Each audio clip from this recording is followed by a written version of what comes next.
Talvez as coisas não estejam às mil maravilhas entre você e sua carreira. Talvez você queira, sim, fazer algum movimento de mudança, ou de área, ou de emprego, ou talvez da carreira inteira. Mas a questão é que se você não souber exatamente se você está no momento de realizar qualquer tipo de mudança ou não, pode ser que você venha tomar uma decisão errada. E aí talvez as coisas possam ficar aí um pouco mais complicadas ou mais difíceis do que já estão hoje. Então, antes que isso aconteça e você acabe se frustrando ainda mais, vamos conversar aqui, vamos bater um papo para eu te ajudar a entender se realmente é o seu momento ou não de pensar em mudanças profissionais. Vou te ajudar a medir o seu nível de insatisfação profissional. Então, vamos lá? Tá pronta?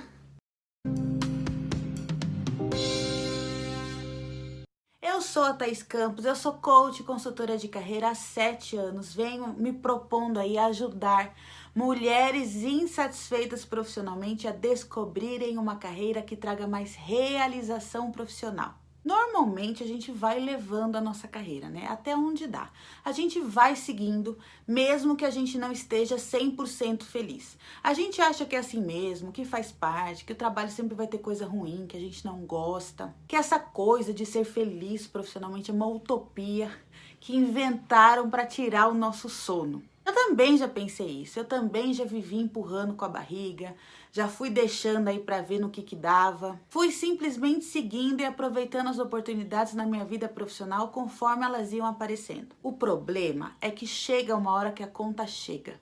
Eu tive uma cliente uma vez que na verdade era minha amiga e depois virou minha cliente. E a gente estava conversando informalmente, eu não lembro bem se era na casa dela ou se era numa festa que a gente foi, e como de costume, o papo normalmente é sobre o que a gente faz da vida. Aliás, quando a gente não tá muito feliz com a nossa carreira, esse tipo de papo costuma incomodar bastante, né? Eu já deixei de ir em lugares porque eu sabia que iam me perguntar sobre o meu trabalho, e eu definitivamente não queria falar sobre isso.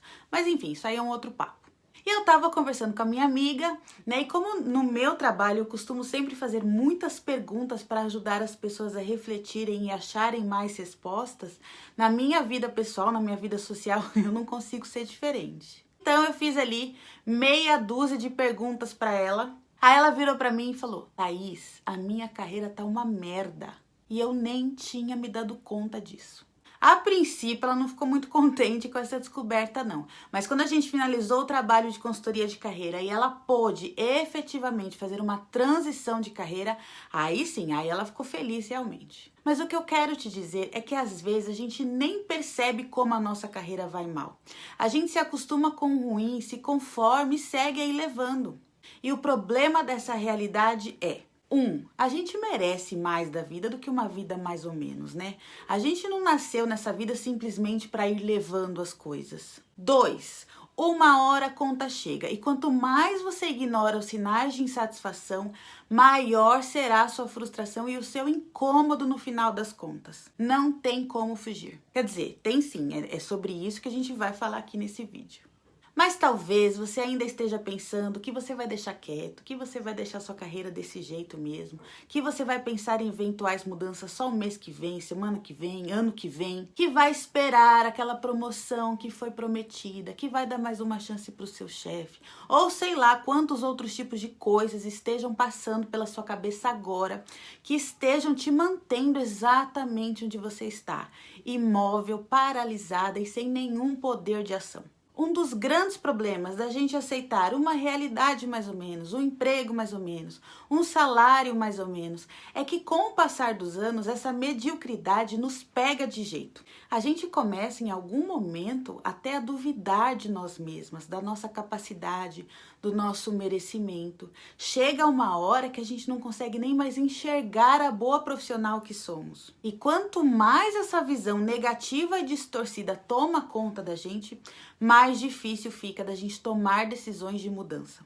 É como uma bola de neve, a realidade fica cada vez mais difícil e, consequentemente, fica mais difícil também o nosso poder de tomar uma atitude para mudar. Você já conheceu alguém que começou a duvidar de si mesma profissionalmente? Que começou a achar que não era bom em nada? Pois é, provavelmente essa pessoa tem deixado as coisas como estão aí há um certo tempo. Ela vive algum incômodo profissional, mas não tem feito nada para mudar, ou sequer tem condições de mudar, o que é uma outra questão aí um pouco mais delicada. Bom, mas estou aqui para falar de coisas boas, então quero apresentar para você o termômetro da insatisfação profissional. Quero que você pense a respeito de cada um dos indicadores, mas com uma visão de mudanças. Mudanças que você pode pensar em fazer depois que você terminar de assistir esse vídeo aqui. Claro que qualquer processo de mudança dói, incomoda, desafia, só que as mudanças que a gente se propõe na nossa vida são sempre para vivermos uma realidade melhor. É isso que buscamos. Então tenha isso em mente o tempo todo que você me assiste aqui.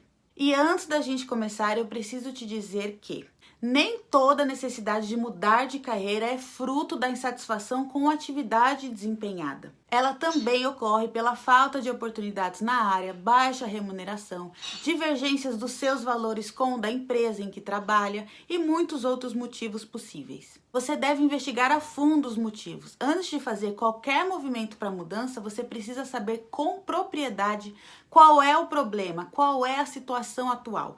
Caso contrário, você corre aí grandes riscos de fazer escolhas precipitadas e erradas. Talvez essa reflexão aqui possa deixá-la um pouco apreensiva. Talvez você possa descobrir que, afinal das contas, você investiu tantos anos em estudos e se dedicou tanto para alguma coisa e agora vai mudar. Nesse caso, eu tenho que te dizer para você encarar. Siga em frente. Mudanças são dolorosas, mas são necessárias para atingirmos mais e melhores resultados. É sempre melhor saber e poder então tomar decisões do que viver na ilusão de um trabalho sem sentido. Eu te apresento o termômetro da insatisfação. Primeiro indicador do termômetro. Eu odeio a segunda-feira. É normal a gente ter preguiça de trabalhar de vez em quando, mas note, eu disse de vez em quando. Quando chega a segunda-feira, a gente tende a ficar um pouco mais preguiçosa justamente pela quebra de rotina que acontece no final de semana. Isso é natural. Agora, ter arrepios no domingo à noite, porque sabe que a segunda-feira está se aproximando e que vai começar tudo de novo, não é normal não, tá? Cortella fala muito sobre isso em um dos seus capítulos do livro Por que Fazemos o que Fazemos? Pois bem, parece um jargão e até algo bastante comum odiar a segunda-feira. Pode até ser comum, mas normal não é. Existe algo errado aí, alguma lacuna, uma falha em alguma coisa que vem acontecendo há muito tempo e que você ainda não se deu conta. Cortella fala ainda o seguinte: quem começa a semana de trabalho com um nível de tristeza precisa reinventar as razões pelas quais faz o que faz. Então, pare para pensar um pouquinho sobre o porquê você faz o que você faz. Por que você levanta da cama todos os dias às 5, às 6, às 7, às 8 da manhã? E aqui cabe um alerta importante. Se o seu objetivo for simplesmente ganhar dinheiro, então não sofra. Levante e vai ganhar o seu.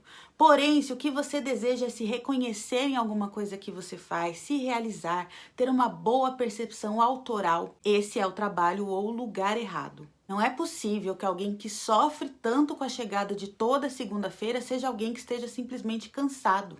Presta atenção, tem alguma coisa errada aí. Ah, e essa teoria também vale se você é aquela pessoa que fica contando os minutos para sexta-feira. O sentido é o mesmo. Não tem como falar sobre isso e citar o Cortella, então vou citar ele de novo. Ele diz o seguinte: a vida profissional é muito curta para ser pequena, é preciso engrandecê-la. Tem gente que se preocupa muito com o fundamental e deixa o essencial de lado. Ter dinheiro é fundamental, ter paixão e gosto pelo que se faz é essencial. Vamos então para o segundo indicador. Você já percebeu que quando é apresentada a alguém, logo depois do seu nome vem a pergunta: o que você faz da vida? Essa pergunta se refere à nossa atividade profissional e é tão importante que as pessoas perguntam logo de cara. É como se a nossa atividade profissional nos representasse, dissesse quem somos, e é bem por aí mesmo. Tem gente que não sabe nem explicar o que faz, de tão longe que a afinidade passa. Isso já aconteceu comigo. Lembra que eu te falei que deixei de sair por causa dessa pergunta? Algumas pessoas até mudam o tom de voz na hora de responder essa pergunta e fica nítido o tamanho da frustração e do problema. Tem gente que simplesmente fica constrangido e sente a dor lá no fundo. Isso tem uma simples explicação. Se a pergunta te faz lembrar de algo que não está 100% resolvido e encaminhado na sua vida profissional, a questão incomoda. E se isso acontece, tem caroço nesse angu. Fica esperta. A nossa atividade profissional, aquilo que escolhemos fazer para nos sentirmos mais produtivas, úteis, realizadas, é essencial para a nossa satisfação enquanto ser humano. Por isso, quando alguma coisa não vai bem nessa área, ficamos desanimadas, frustradas ou até nos sentimos estagnadas, sem saber para onde ir. Então, se isso está acontecendo com você, você foi barrada aqui no segundo indicador do nosso termômetro da insatisfação. Bem, vamos adiante. O terceiro indicador é o do dinheiro. Mas calma, aqui vale ressaltar que de maneira nenhuma estou aqui para falar mal do dinheiro. Pelo contrário, a questão aqui é outra. Se o que você mais gosta no seu trabalho é o seu salário, ou se você trabalha pelo dinheiro, é provável que você sofra de insatisfação profissional. A realização profissional é algo grandioso e que envolve diversos aspectos. Ora, pois, então ela não poderia jamais ser medida apenas pela questão monetária. Realização tem a ver com construir algo valioso e grandioso, algo em que você acredita, em que você se reconhece. O problema do dinheiro é que ele gera uma satisfação passageira. Tudo aquilo que o dinheiro proporciona não é capaz de gerar a motivação necessária quando a gente pensa aí no espaço de tempo um pouco maior. Por isso que o dinheiro é algo efêmero, né? Num primeiro momento ele gera motivação, mas aí passa 2, 4, 5, 8 meses e esse sentimento já não existe mais. O quarto indicador diz respeito a autorreconhecimento. É preciso se reconhecer naquilo que faz. Reconhecimento é uma questão chave nessa busca por sentido. Nas minhas sessões de coaching, eu foco muito nessa questão. Eu sempre pergunto o que as pessoas querem, como elas se veem daqui 5, 10 e 15 anos. E em 100% dos casos, as respostas incluem algo como: quero ser reconhecida e realizada. Mas afinal, o que é esse reconhecimento que as pessoas tanto buscam? Ser reconhecida é muito importante para nos dar o tom de que gostam da gente, de que o nosso trabalho é bem avaliado, é importante. A questão financeira, por exemplo, é um dos indicadores aí de reconhecimento. Se você trabalha bem, toma aqui, ó, um aumento de salário para você. E com certeza isso é muito legal e muito válido, mas eu preciso dizer que o autorreconhecimento é muito mais legal.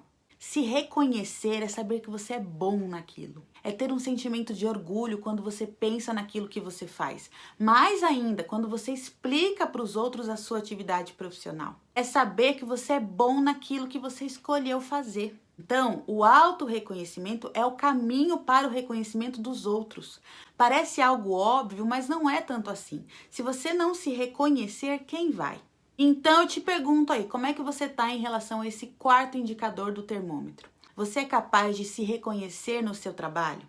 Por fim, o quinto indicador, o futuro. Como seria para você se você mantivesse sua situação atual, seu emprego atual, seu jeito de trabalhar, a sua forma de relacionar, as suas entregas, os seus resultados, o seu chefe, se você mantivesse tudo isso daqui a uns 5 ou 10 anos? Como seria para você se daqui 10 anos nada mudasse? A resposta te assusta? Vamos continuar. Quando você pensa no futuro e continuar fazendo o que você faz hoje não é o que você quer para sua vida, você precisa parar para analisar por que você faz isso hoje. A não ser que seja parte de uma estratégia para chegar em algum outro lugar ou algum outro patamar, você está se enganando. Qual é o sentido de você fazer o que você faz hoje se você não pensa nisso no futuro? Por que você está fazendo?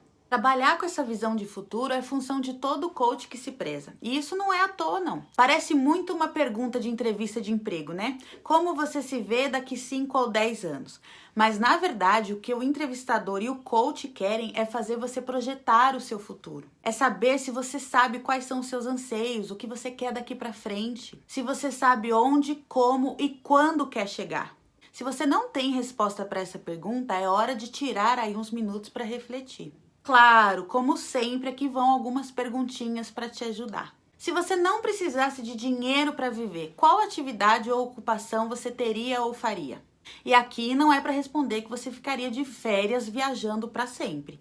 É para você pensar na essência, pensar lá no fundo e entender qual tipo de atividade faz mais sentido para você. O que você não se vê fazendo daqui 5, 10 ou 15 anos? A pergunta contrária ajuda muito a pensarmos sobre o que não queremos de jeito nenhum e pode ser um excelente caminho para chegarmos onde queremos. Que tipo de pessoa você quer ser? Tipo de gente mesmo, sabe? Que tipo de ser humano você quer ser? Como quer ser visto e reconhecido e tratado? Como você gostaria que as pessoas se lembrassem de você quando você não estiver mais aqui? Parece um pouco mórbido, mas é isso mesmo, tá? Quando a sua passagem por aqui se encerrar, que tipo de legado você quer deixar? Que tipo de comentário você gostaria que as pessoas fizessem sobre você em seu funeral? Eu exagerei, né? Qual sua visão da vida? O que você acredita sobre a vida? Visão de vida pode soar um pouco grandioso, mas não é não, tá? Todo mundo tem uma visão de vida. Pode ser apenas que você ainda não tenha articulado a sua. A visão de vida é simplesmente a sua noção de como o mundo funciona. Então, o que confere significado à sua vida? O que torna a sua vida valiosa? O que faz a sua vida valer a pena? E por aí vai. Qual a sua visão de trabalho? Qual é o significado do trabalho para você? Para que serve? Por que você o faz? O que faz o trabalho ser bom e valer a pena? Após ter ficado aí mais claras suas visões de vida, suas visões de trabalho, se questione como essas visões se complementam. A coerência? Se não, o que está faltando? Nossa meta para a nossa vida é algo bem simples. Coerência. Uma vida coerente é uma vida vivida de tal maneira que você consegue ligar claramente os pontos entre três coisas: quem você é, no que você acredita e o que você está fazendo. E aí, de 0 a 10, que nota você dá para o seu nível de insatisfação profissional? Como é que foi a avaliação aí do seu termômetro? Coloca aqui nos comentários qual indicador está mais preocupante para você nesse momento. E antes da gente terminar, eu quero falar para você mais uma coisa.